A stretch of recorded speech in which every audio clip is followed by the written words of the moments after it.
கள்ள கூட்டணி வைத்துக் கொண்டு மோகன் பகவத் அவர்களை மறைமுகமாக சபரீசன் அமைத்து பார்க்கக்கூடிய திமுக அரசாங்கமாக இருந்தாலும் சரி, எங்களை எல்லாம் வாக்கு வங்கியாக பயன்படுத்திக் கொண்டிருக்கின்றீர்கள். ஆனால் 2026 நீங்கள் எழுதி வைத்துக் கொள்ளுங்கள், ஒவ்வொரு இஸ்லாமியர் வீட்டிலும் இன்று களம் மாறிக்கொண்டிருக்கின்றது. ஒவ்வொரு இஸ்லாமியர் இடத்திலும் இன்று களம் மாறிக்கொண்டிருக்கின்றது. கண்டிப்பாக 2026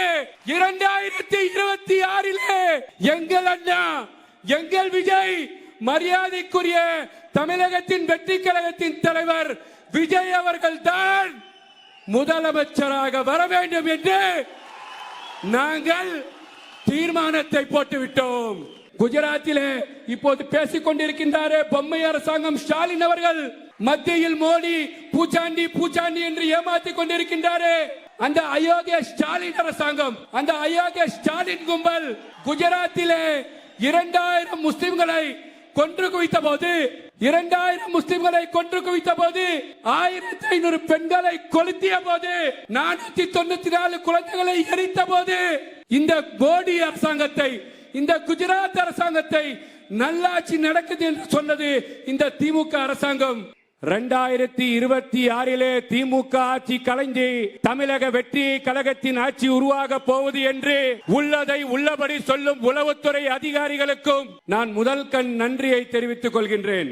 மெரினா முதல் கன்னியாகுமரி வரை சிகப்பு மஞ்சை சிகப்பு பட்டோலி வீசும் கொடி கூடிய விரைவிலே 2026 ஜார்ஜி கோட்டையிலும் செங்கோட்டையிலும் பறக்க போகுது என்பதை யாரும் ஒருபோதும் மாற்ற முடியாத ஒரு நிகழ்வாக இந்த இடத்தில் நான் பதிவு செய்ய கடமைப்பட்டிருக்கின்ற அன்பு சகோதரர்களே, மாவோ சைனாவின் புரட்சி, சைனாவுக்கு கிடைத்த வெற்றி, பிடல் காஸ்ட்ரோவின் புரட்சி, கியூபாவுக்கு கிடைத்த வெற்றி, நெல்சன் மண்டேலாவின் புரட்சி, ஆப்பிரிக்காவுக்கு கிடைத்த வெற்றி, அதுபோல தமிழகத்தின் வெற்றி கழகத்தின் புரட்சி 2026 தமிழ்நாட்டு மக்களின் மகிழ்ச்சி என்பதை இந்த இடத்திலே நான் ஆணத்தனமாக கடமைப்பட்டிருக்கின்றேன்.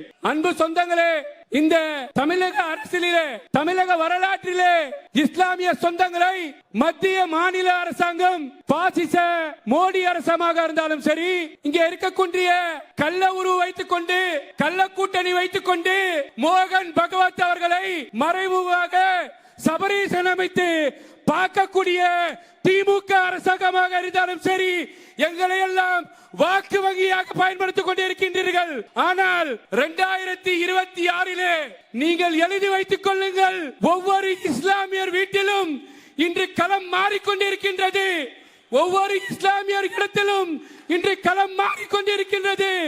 கண்டிப்பாக 2026 எங்கள் அண்ணா, எங்கள் விஜய், மரியாதைக்குரிய தமிழகத்தின் வெற்றி கழகத்தின் தலைவர் விஜய் அவர்கள் தான் முதலமைச்சராக வர வேண்டும் என்று நாங்கள் தீர்மானத்தை போட்டுவிட்டோம். அன்பு சொந்தங்களே, இந்த திமுக அரசாங்கம் சிறுபான்மையின் பாதுகாவலன் சொல்லி ஏமாற்றிக் கொண்டிருக்கின்றது, தமிழினம் பாதுகாவலன் சொல்லி ஏமாற்றிக் கொண்டிருக்கின்றது. இந்த அரசாங்கத்தை தட்டி கேட்பதற்கு, இந்த அரசாங்கத்தை மாற்றுவதற்கு யார் தேவை?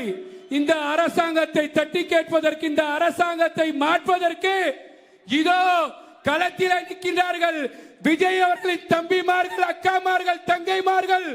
நிச்சயமாக நாளை தமிழகத்திலே சமூக நீதி காக்கப்பட வேண்டும் என்று சொன்னால், இஸ்லாமியர்கள் பாதுகாக்கப்பட வேண்டும் என்று சொன்னால், பிரித்தப்பட்ட, நசுக்கப்பட்ட, வஞ்சிக்கப்பட்ட மக்கள் நல்லாக வாழ வேண்டும் என்று சொன்னால், உங்களுக்கெல்லாம் இந்த 6 மாத காலம், இந்த 7 மாத காலம் நீங்கள் ஓயாமல் உறங்காமல் மரியாதைக்குரிய ஆனந்த் அவர்களின் கண் பார்வைக்கு இமைய பட்டி தொட்டி எல்லாம் தமிழகத்தின் வெற்றி கழகத்தின் தலைவர் விஜய் அவர்களை இன்னைக்கு பார்த்த தலைமையிலிருந்து ஒரு நோட்டீஸ் வந்திருந்தது.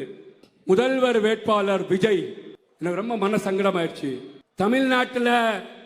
தமிழ்நாட்டில் 2 முதலமைச்சர், பொம்மை முதலமைச்சர் மு.க. ஸ்டாலின், உண்மையான முதலமைச்சர் தமிழகத்தின் வெற்றி கழகத்தின் தலைவர் விஜய் அவர்கள் என்பதற்காக முதலமைச்சர் விஜய் என்பதுதான் இவருக்கு சரியான வார்த்தை என்பதை நான் இந்த இடத்துல சொல்ல கடமைப்பட்டிருக்கின்றேன்.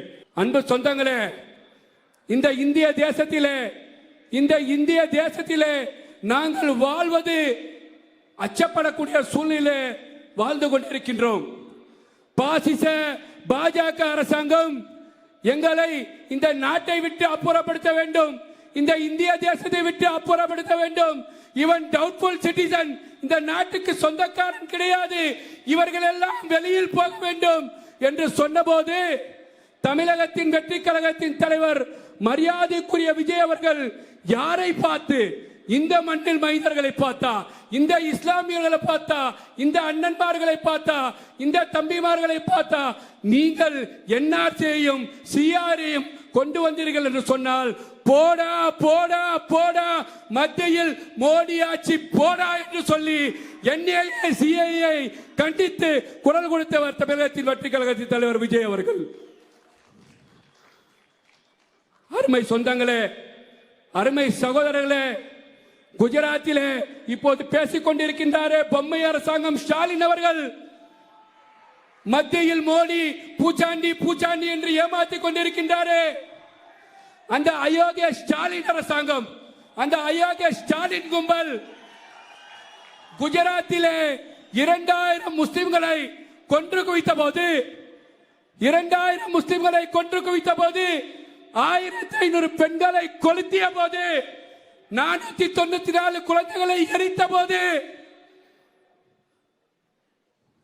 இந்த மோடி அரசாங்கத்தை, இந்த குஜராத் அரசாங்கத்தை நல்லாட்சி நடக்குது என்று சொன்னது இந்த திமுக அரசாங்கம்.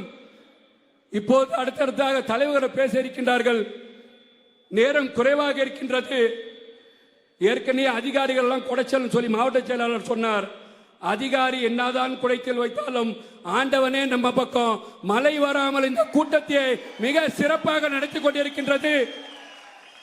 ஆகையால் இந்த வரும் காலத்திலே அன்னை நாடே அயலா ஆதிக்கத்தை அளித்த, அன்னை நாடே மோடி ஆதிக்கத்தை அளிக்க, அன்னை நாடே ஸ்டாலின் ஆதிக்கத்தை ஒழிக்க, அன்னை நாடே உதயநிதி ஆதிக்கத்தை ஒழிக்க எங்களுக்கு கிடைத்த பரிசு இடையூறு சிறைசாலை. இதுக்கு நாள் அங்கவில்லை, சாகும் நாள் எங்களுக்கு திருநாள் ஆகும். பெற்றெடுத்த தாய்நாட்டு மண்ணே, இதோ வருகிறேன். தமிழ் மக்களுக்காக, தமிழ் மண்ணுக்காக, தமிழ் நாட்டுக்காக, ஏழைகளுக்காக, பாட்டாளிக்காக, வியாபாரிகளுக்காக, பெண்களுக்காக களத்தில் வருகின்றார் உங்கள் தலைவர், வெற்றி தலைவர், வீர தலைவர், அழகு தலைவர் விஜய் விஜய் விஜய் விஜய் விஜய் என்று சொல்லி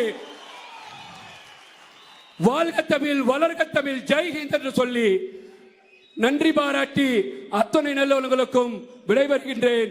நன்றி, வணக்கம்.